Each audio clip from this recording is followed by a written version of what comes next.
Draco Malfoy stared at him, eyes wide. Then he reached up, pulled at Harry's shirt, and tore it off. He stood up, glared at Harry again, then pulled Harry's jeans off. Oh no. Are you going to give up on me? Or what? I didn't know this is where we were going. What's up, guys? It is Regulus here. It has been a long time on the channel, but we are back with some more Harry Potter and the Little Prince. And today we are tackling chapter 3 and 4. Now, chapter 3, he's got some talent. He took another deep breath and looked around the potions classroom. The smell of potions made Harry smile, as did the sound of magic. It was something that it was on the list of things he needed to improve on in order to be useful to himself. And it was in the potions class that Harry found the first lesson of the year. Ron had been talking about how his mother was a wonderful cook, and he thought that it might be useful for him to learn a few of her recipes. Ron had even asked for Harry to join him in the kitchen. It would be fun to try and help him make some wonderful homemade potluck. Harry didn't think that he'd be able to help Ron, but there was nothing to be afraid of, except for a certain boy from the Great Hall. "Ron, are you ready?" Sure," Ron said, looking ready for a lesson in potions. "Let's try something simple then," Harry told Ron. "and make a simple but tasty pudding." "Sure," Ron grinned. "Let's make a cake," he added before they took out the ingredients. Ron put down the bowl of powdered sugar and the bowl of butter, then poured in 2 cups of the mixture. Then he was ready to go. Just then, Professor Snape was there, watching from a distance. "Ah, Harry Potter, Mr. Potter, come here, please." I don't know what voices to do, he said as he came out from behind the bench. "Can you tell me what is going on?" "Professor Snape," Harry asked. "The man in black, Mr. Weasley, is standing in front of you," Snape said as he appeared behind them.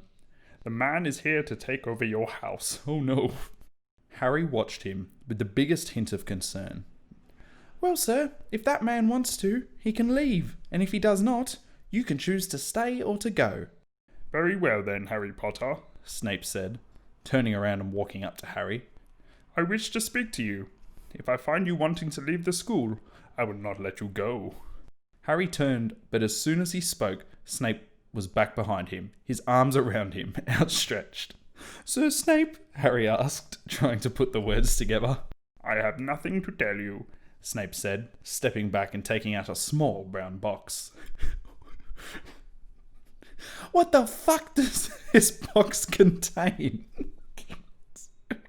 Harry asked, bewildered. "This," Snape said, handing Harry the box. "The last piece of the puzzle. This is the thing that will bring peace to all of you, Harry." "But why would you want to bring peace to all of us?" Harry asked, aghast. "Why would you want to turn us all into some kind of dark, evil entity?"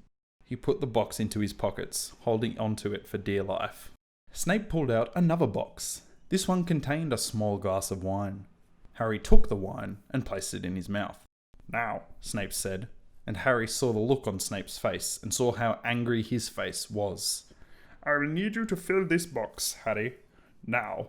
Harry took the small white box and filled it with water, filling it until the bottle of water was empty. Harry held the bottle up, and it fell out of his hand onto the floor.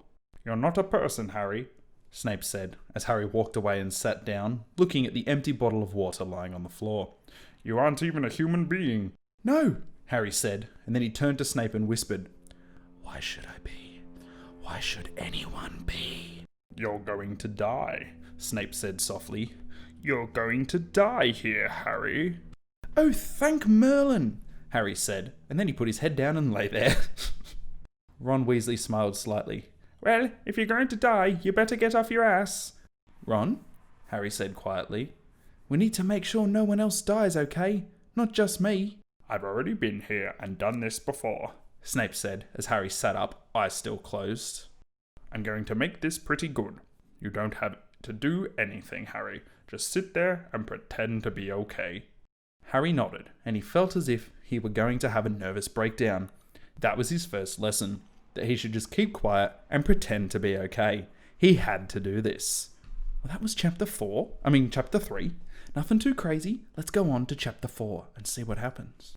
Chapter 4. Harry and Draco. The next day, Harry was in the library, studying the first textbook he had bought. He wasn't really sure what it was about, but he was hoping to learn something he would never understand, and maybe help Draco find the secrets of his life. Harry knew he couldn't avoid Draco's presence for very long. Harry didn't remember how many times Draco had tried to kill him, but Harry felt like he had heard it 100 times, every time, that time. In his mind's eye, Harry watched the blonde's face contort as he held on to the knife that had pierced his leg. His chest heaved. Harry knew it was painful, that it could hurt, but he wanted to keep his promise. Harry kept looking down at the knife, and the blood was soaking Draco Malfoy's shirt. Oh no, here we go. Draco Malfoy's skin was like silk, Harry thought, and he wasn't wearing it. He didn't care. That wasn't what mattered. He needed to be able to feel his blood again. He needed to feel Draco Malfoy because he couldn't bear to look at anything else. "Potter, what are you doing?" Draco demanded. Harry was startled from his reverie. His mouth dropped open, and he realized that Draco had been watching him. He tried to look away, but he couldn't. Harry knew that this was wrong. Oh no, what's happening? This is getting into fanfiction territory indeed. Draco Malfoy took a step forward and glared at Harry again. "Why are you here, Potter? I told you to leave me alone. I told you to go back to my place and sleep. And all you did was scream and bite your lip. But I'm not going to leave you alone here." Draco's anger was burning. "You don't have a right to be angry with me," Harry said. "You're a wizard, not a dog." What? Draco's mouth dropped open. "I'm not going to hurt you. You're my friend." Draco Malfoy stared at him, eyes wide. Then he reached up, pulled at Harry's shirt, and tore it off. He stood up, glared at Harry again, then pulled Harry's jeans off. Oh no. "Are you going to give up on me? Or what?" I didn't know this is where we were going. Harry looked up at Draco, who took Harry's hand. "I'm not going to give up," Harry said. "I'm going to make you my friend again." Draco laughed. "Good. Then just come with me and we'll find a house, and you can watch me as you used to. And after you watch me, you can come and talk to me, and I will teach you everything I know, and I will let you use your wand in all my classes, and you can do things you've always wanted to. You will not die in my house, because no one will ever love you the way I have. Not even your brother." He held out his other hand. "You will not be alone." What's happening? Harry's eyes widened. Then he smiled. "What is that?" Draco asked, surprised. "It's my charm," Harry smiled, and Draco felt the weight of it lift. "It's all that matters now, right?" Draco grinned back. "I hope so," he said. Oh, here we go. I forgot about this part. Just then, Hermione's small boyfriend stepped out of the shadows with a big smile on his face. "Hey, Harry, you know I need help with some homework," he said, waving his hand. If the voices are different from last time, I don't care. Harry's eyes shot open. What homework?" he asked, surprised, and Draco looked quite embarrassed for him. "Potter, don't you know the little prince? He's the one who got into the war. He fought like an ace, and he never lost a battle. And I swear on the cross of my life that he'll win the war too. He's been a real friend of mine." Draco nodded. "Oh," Harry said, trying to remember what that meant. "I've heard about him. He's great at Quidditch, and Harry trailed off, as if he'd gone through a very painful memory. The prince and Draco both looked at each other, and looked at Harry, thinking about him in silence. And the prince was smiling. "Don't worry, Harry. You know your friends. They're good people. That's what makes the difference." Harry nodded. "I do," he admitted, but he didn't want to answer anything. "And now," Draco said, looking at his wand in his hands, "for the important homework." He pointed to a large book. "This is the one on the history of magic, and here is a note that you are supposed to write on the same page." Draco started writing on the page and paused, before adding a few final words. "And this will be the last letter you will write, and your last piece of advice to you." Draco paused again, his voice still somewhat hushed and serious. "And if you die, please don't forget these." Harry looked around the table and saw that the rest of the people around them were watching the prince in silence. All eyes were focused on Harry as he finished the first part of his homework, and then looked back to Draco, who was watching him with a confused expression.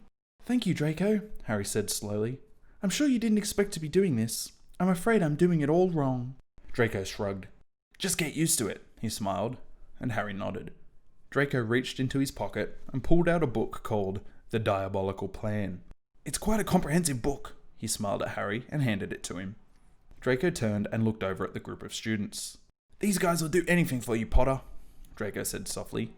They will even sacrifice themselves for you, because they know that if they fail, that's all the world will know about you. You can choose to stay here and be the center of attention, or just let them all die so that you will live forever. It all depends on you. Well, that's intense.